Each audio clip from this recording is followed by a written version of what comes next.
while you read?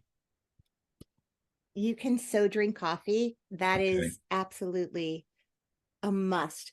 Okay, so here we go. Hey everyone, my guest today is David Schwab. David is a screenwriter based in New York City. Mr. Schwab is a professor of screenwriting at the Graduate Film School at Columbia University. He's also taught at the French National Film School, La Femis, and also at Sundance. He received his MFA in film school from the Columbia University School of the Arts. Mr. Schwab has written for Warner Brothers, Animal Logic, Hollywood Pictures, Propaganda, HDNet Films, Paramount Pictures, and many, many more. He is married to previous podcast guest Broadway's Judy Kuhn.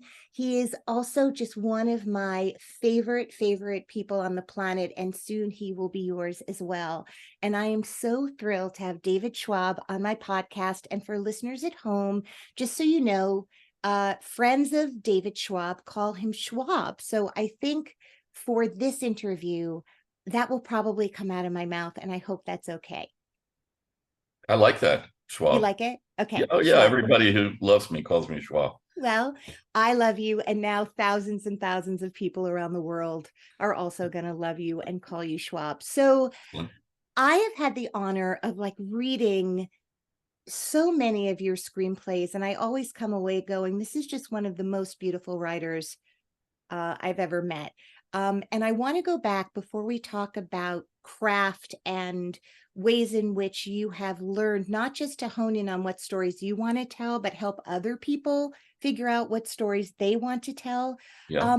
If you could take me back a little bit in your own life, in your own childhood, to how and when writing became not just clear that it was something you loved, but something that you were gifted at. I'll say that for you. You are gifted at it. Well, thank you. I've never felt gifted at it, but I know why I was thinking about it this morning, is that my father was a bad poet. And, but there was something about his love of writing that infected me. And I also think that the sound of his voice was very literary to me. It sounded like writing, but I'm completely inspired by, as an 8-year-old or a 7-year-old, by my father's writing and the sound of his voice. That was what made me want to become a writer. And were you an early reader? I read all the time to avoid the dysfunction of my family. It was a kind of form of escape, but they were very literary. My father, was a World War II analyst and psychoanalyst. Yes. Yeah. They would have play reading groups. They had reading groups. He had there was and probably still is, an intellectual tradition among psychoanalysts then to have these reading groups where they get together every week and discuss papers. So and there are books all over my house. They went to the theater all the time. So I think that probably had something to do with it. Yeah. And my mother admired my father's writing, and it was one of the few things that she seemed to admire too. So anyway, that, my friends, is a whole other episode. yes. But I want to understand then, I'm thinking of David as a young person. So intellectual household, surrounded by books, escaping into books. Were you also a sporty kid? I was a sort of a wild, mischievous kid. What does sports have to do with it? I mean, I did play sports, but if you're looking for a moment when I just wanted to be a writer, and it was kind of a curse. And occasionally I would get good feedback from it, but you mean in school? In school, I would write a good paper, but I also fucked up all the time, handed in everything late. It seems like a really idiotic choice to me that I decided to become a writer.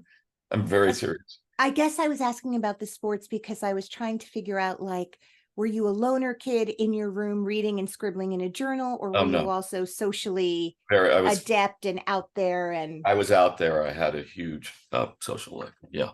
And always. okay, so you're not professionally, you didn't pursue being a novelist or being a poet, although I know you write in all sorts of forms. So when it was time to go to college, which I know you did, were you a writing major or an English major?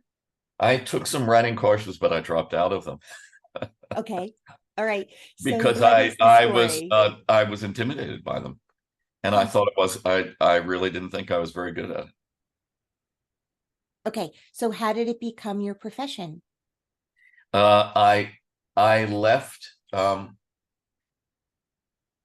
college and got a job at a magazine called Sail Magazine in Boston, where I started to write about um, I started to write about sailboats and sailing, and was taught sort of the craft of being a precise and neat writer. Uh-huh. And I started doing some freelance journalism. I made some attempts at novels then, and but they failed, and I never pursued it. I did edited a travel book. I started gaining a little more confidence in my writing during my 20s, and then I met Judy Kuhn, and I applied to film school. Are those two connected? I feel like they are, and I'm not sure. Do you really want to know why? Yeah. I thought it was time to get off my ass and do something a little more serious if I wanted to stay with her. I Because think she I was such a was, serious artist. She yes, took her and I craft thought so seriously. yes, but I also thought it prompted me to become more serious about my writing. Yeah, Just because people really love any personal stories, and Judy is, um, someone who is so beloved by so many of my listeners and you and me. Did you did you see her in a show before you knew her, or did you see her the first time you saw her perform after you already knew her? uh, it was a blind date, and Oh. our first our I had a dinner with her, and then our first date in Boston, and she was up there doing rags, and so it was the second time I met her. I saw her on stage. Yeah, You were like, she's pretty good. yeah, but I'm not that big. I wasn't that big a fan of musicals at that time. Right. Like that's what I wanted to ask in terms of theater. Did you go up? I mean, you grew up where? In outside of Philadelphia. Did you guys come to New York to see shows? Yeah, we did, but not musicals. Okay. Got Yeah, it. I think that might Okay. have been the first musical I had seen, was with Judy in it. Was Rags. Yeah. So you decide, okay, I'm going to start taking myself more seriously in a Mhm. certain way. I'm going to commit to this thing. You have to get into Columbia. Do you have to make a film? Do you have to No, audition your back then you material? you didn't. You wrote treatments of screenplay ideas, and you wrote an autobiographical statement, and that was pretty much it. But so I got in on that. Okay. So I want to talk about, because one of the reasons, I mean, I've wanted to have you on the show for so long, and I'm so happy we're doing it today, because my desire to really, like, I don't know, like expedite the process of having you on, and push you to come on quickly is, we're in, as we speak today, an actor strike that's been Right. going on. The WGA strike has been finished, but the actor strike continues. And I meet so many actors out of a desire to remain creative during this time. They're Yes. writing, they're starting to write. And I think actors are very good at sort of knowing what dialogue rings true and what dialogue doesn't ring true, just Right. because that's what they do, that they're 10,000 hours in, like, reading dialogue. Right. But so many of them have talked to me about, like, I have 1,000 ideas and I'm never they're having a hard time, let's say, committing, like, what's the thing I want to write? And so I know in talking to you, and this is a big jump from your personal life to sort of what you do professionally now, which is not also write for yourself, but help others uncover stories that they want to tell or figure Right. out which story to tell. Right. And without asking you to give us your like screenwriting professorship for free, I do wonder if you wouldn't mind sharing a little bit about what you've learned over the years about how to go about researching your story, but also which story to pursue. And have you learned along the ways in your own life along the way when you know, like, this is the one that's not just a great idea, but really to spend time on? With that, I think the craft of choosing your story is a real craft. Mhm. I was looking over some notes this morning. I think it's sadly neglected at film schools, where students are given a week to sort of choose what they're going to write. And they often end up choosing stories that lack a sense of conviction, that lack sort of um, doesn't seem like it's coming from them. They lack a sense of authority about what they're writing about. You know, I have kept for the last 30 years a notebook of stories, and it's now 250 pages. Mm. And you know, one time my father sent me a drawing of a hummingbird, and it just struck me. It struck me. And I didn't know what I was going to do with it, but I wrote it into my notebook because I thought, you know, maybe this is, I've always wanted to write a story about my father. Maybe this was an angle into it, and I'll save it. You know, I will read something in a New York Review of Books, a historical story, and I'll write it down. So I think that it's and I noticed that my students almost uniformly are afraid of writing something that makes them feel vulnerable, and you Huh. feel it in their writing. So I think it seems to me that the best screenplays I've read, the closer they are to home, the closer they are to autobiographical material, whether it's disguised or not, that tends to make the strongest writing. So for in screenwriting, it's an error that people seem to make all the time, constantly. And even in graduate film school, I'm pushing them to expose themselves in the proper way all the time. So I think that is a major thing to consider if you are writing a story, right?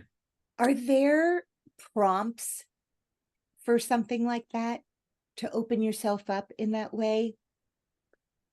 That's an excellent question. I've never thought about that before. I mean, the thing that I always teach, and I'm going to assume most of your audience, you know, especially if they're actors, they understand what dramatic problems are.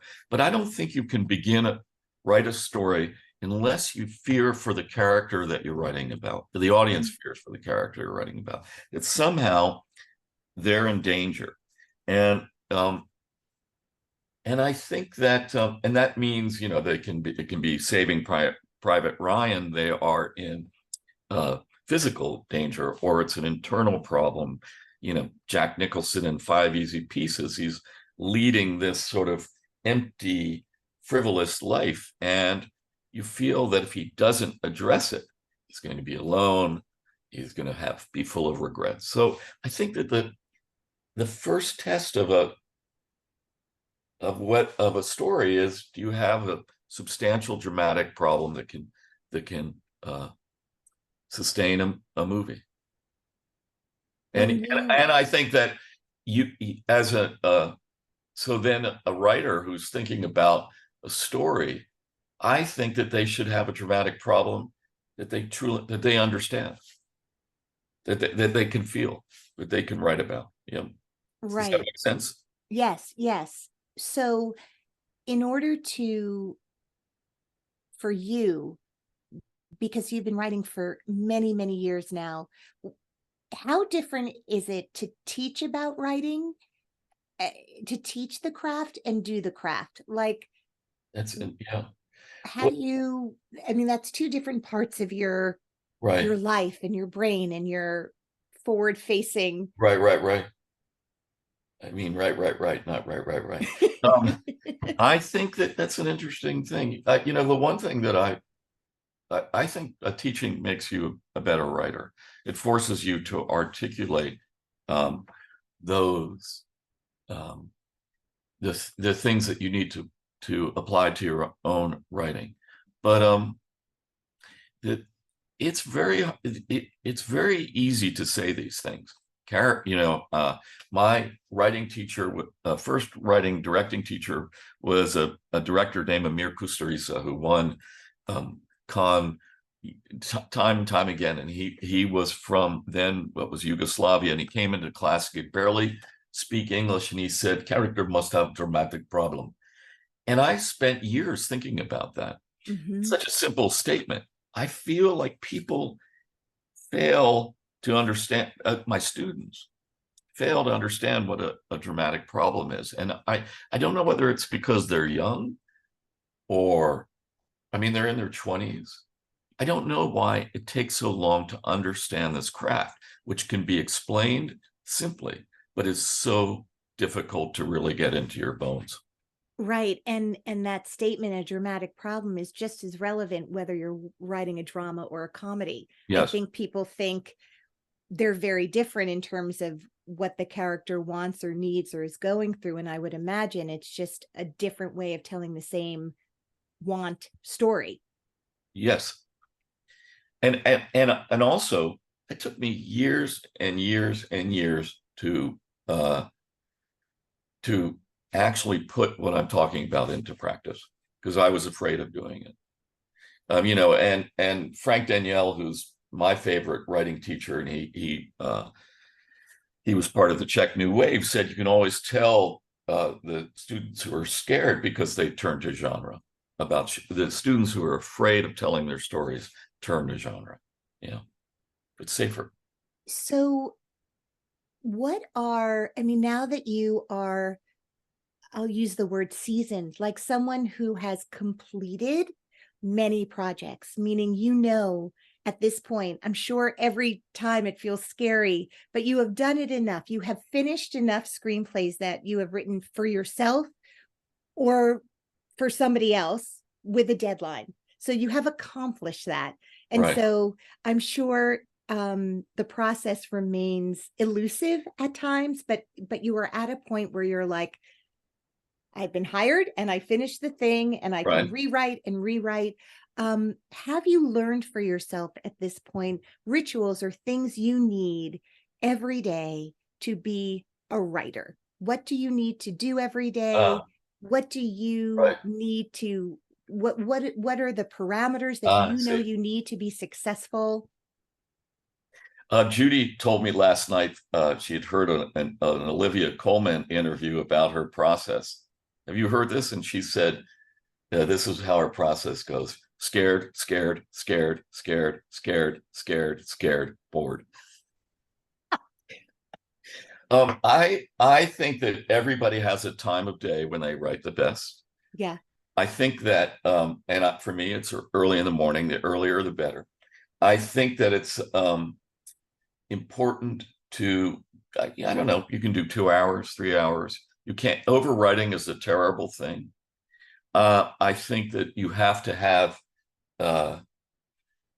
you can't become disconnected from your writing. I mean, I think it was Hemingway who sort of said, and I apologize for quoting that pig, but that you needed to stop at a place where you felt like still felt like you had ideas, so the next day you could connect to it. And I think sometimes people will overthink, overwrite, get tired, and lose faith. I think writing is terrifying, and you know, every time I come in the morning, I'm anxious, and Mm. and every morning I look at the page and I think I can't do this. I don't think that's an uncommon feeling, and I think you just have to force your way through the anxiety. I write in a journal every day. before I start writing, because it's taught me it removes the practice of writing in a journal and not caring about what you have to say, starts to remove some of the voices from you. It's a practice to be uninhibited. I know I do, believe it or not, read before I write. I read poetry. I'm reading or I'll read something that inspires me. For some reason, I feel like the voice of a great writer, I can influences me, and I can feel like I can take their music and apply it to my own writing. So I always do that. And I've learned to realize I can't force myself. You have to daydream, you have to be playful, you have to figure out ways of being relaxed about it as well. But then I would say this, in that everybody has an idiosyncratic writing process. And some people, are able to do it at night, and some people can write it in 2 days. This is just mine, and it's just taken me a long time to figure it out. When you write dialogue, do you say it out loud? Do you talk to yourself? Do you act out the parts? I don't, and I'm kind of I hear it in my head, and I'm sort of talking about it in my head, but I'm nervous. I get nervous about dialogue. It's a weakness of mine. Really? Yeah. That surprises me, because you're such a fluid, articulate person. You're But in life. But inhabiting character and understanding who a character is and really knowing what they would say, it's hard. It's hard for me. So in a academic setting, often you're working on whatever you're working on, you bring it into class, and often it's read out loud. Other students will read it. You're not a student, you're an adult person. Do you ask people to do that for you? I do. I have a couple readers, but nobody's very helpful. Mm. And I hate showing my stuff to people unless I feel good about it. And how do you know how do you know you feel good about it? What happens? I've only learned to feel good about my writing in the last few years, but I think there's well, sometimes you have no choice because there's a deadline. Right. But I think there's a tuning fork, and that goes, oh, I've done the as much as I can, and I've hit this act has all the beats in it, and when I read it, I don't want to hit myself with a hammer. That's how you know. It's the hammer test. Do you have a hammer on your desk at all times? No, but now that we've had this conversation, I'm going to buy a mallet. I think that you should. What is different? Because you started out, I mean, you've been a journalist, you've written poetry, you've written novels. What is different about writing a screenplay in your experience than those other forms? I haven't written. I've tried to write poetry and novels, but a screenplay, the structure of a screenplay is very demanding, and I think, and that structure it's very difficult to marry sort of the science of structure with an active imagination too. Because I think for the most part, you do have to hit certain moments in a script, and it's very difficult, and it's also a very, when you think about all the words in a screenplay, there aren't many. You can't, and you're restricted on the things that the kind of writing you can do. You can't explain how a character is feeling. You have to come up with dialogue and behavior to indicate internal states. And I think that's very, very difficult. I think it's also, second acts, when you're trying to marry emotional logic with plot is also very difficult. So you have to come up with a plot that produces tension, but you also have to come up with writing about that plot that creates events, moments, dialogues, relationships that change the character, to lead them into the third act. You know, if a script is about change or the lack of it, it's essential to feel like a character genuinely is changed by the second act struggle. And that's not easy in a short space with this limited kind of writing. That makes sense? Yeah, I want to go back to young Schwab, when you sort of talked about the world of books and words being so prevalent in your household. What are films that were really impactful for you as a young person? When did film become something that made you really happy, and movies? Was that part of your Yes. younger life as well? I saw Fellini's La Strada and also Juliet of the Spirits at the Philadelphia's Theater of the Living Arts. It was a downtown movie theater. And they were the first foreign films I think I had seen. I think I was stoned out of my mind, but it was the first time I think I recognized how film could be novelistic and literary and full of poetry. Yeah. And then after that, I became influenced by the Czech New Wave, and they became sort of my they were inspiration. There's a little known movie called Intimate Lighting that to me is like the most perfect film ever made. Yeah. All right, well, I'm going to watch that. Yeah. Okay. Intimate Lighting. So what are, like, if you were going to a deserted island and somehow on this deserted island there was the ability to watch one film, what would be the one film that you could watch over and over again for all eternity until you were saved? Maybe Fanny and Alexander. I remember watching that and thinking it wasn't, I forgot that I was in a movie. I mean, I haven't watched it that many times. And I've had that experience with reading the last story in James Joyce's, The Dubliners. There's a short story called The Dead. And the stories are so powerful that you forget that you're an audience or a reader, and you sort of are taken into the world. And so, yeah, maybe. Do you listen to me? David is also like a music lover, a musician, and just quite deeply steeped in music as well in your life. I Do you don't. listen? You don't listen to music I when you watch work. movies. You watch movies while you write and write down what those characters say.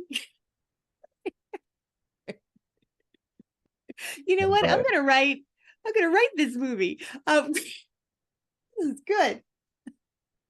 Hit stop, write it down. Oh, no, I do the same. Watching a good movie does Yes. the same thing as reading a good book. It somehow I feel like there's this, I'm hoping that there's a transfer of the rhythms and the tone and the intelligence and the poetry of a film into what I want to do. So I'll write for a half an hour and I'll get slow down, and I'll take a break to relax myself, and I'll watch, a movie. It could be relevant to what I'm doing or not the whole thing, just bits of it. Yeah. So I remember when you told me years ago that you wanted to teach. It wasn't something you had done. Obviously, even in this short conversation, there are so many teachers who were so inspirational for you. What is it that you love about teaching? Well, back to my father, who was an excellent, patient, loving teacher. I think I enjoy somehow recreating that experience. I love brainstorming with people about writing. Hmm. I mean, after spending all this time thinking about it, I love hearing ideas. I love helping people. I've struggled with my writing for so long.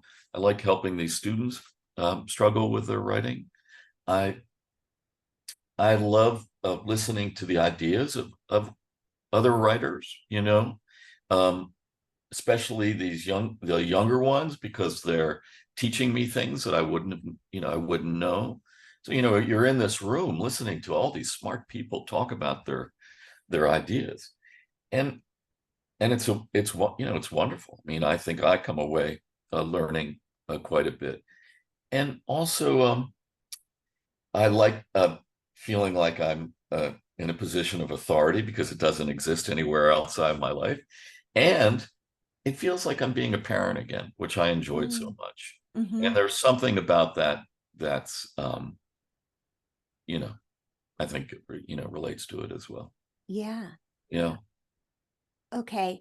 I know I have to let you go. I really love that I get to say publicly now how inspiring I find you as a person, how much I love your talent and how it inspires me to work harder and do more. So much of this podcast uh, happened or continued to happen because of your support of me trying this new thing. And I thought, okay, if Schwab, you listened to my first episodes with John Slattery and you just left me the greatest message ever for someone embarking on a new creative project. So What did I say? I'll play it. I listen to it every day. You Oh, said it was great. And okay. you said that I was right to be doing this and that it made you laugh and that it engaged you and that it made you really happy to Oh, listen to it. okay. So making people happy is something that is really important to me, and making you happy thrills me to no end. Um, Before I let you go, is there a little known fact about David Schwab that you can share? Yeah. I can blow spit bubbles out of my mouth. And sometimes when I go to the movie theater and I'm waiting in line, I send spit bubbles over people's heads, and they waft over their heads, and you watch them look around trying to figure out where it came from. Was that the kind of fact that you were looking for? It actually wasn't what I was looking for, and it's so much better than what I could ever hope for. Thank you. Thank you for being on the podcast. I think this is just helpful and Okay. wonderful, and will make people want to sit down and write a story that is deeply personal. I know I've come away from that today. So thank you. Thank you. Is there anything else on your mind before we say goodbye? No, nothing on my mind before we say goodbye. All right. Well, I will see you soon. Thank Yes, you you. will. Thank you. All right. Okay. Bye, honey. Thank Bye. you. Bye.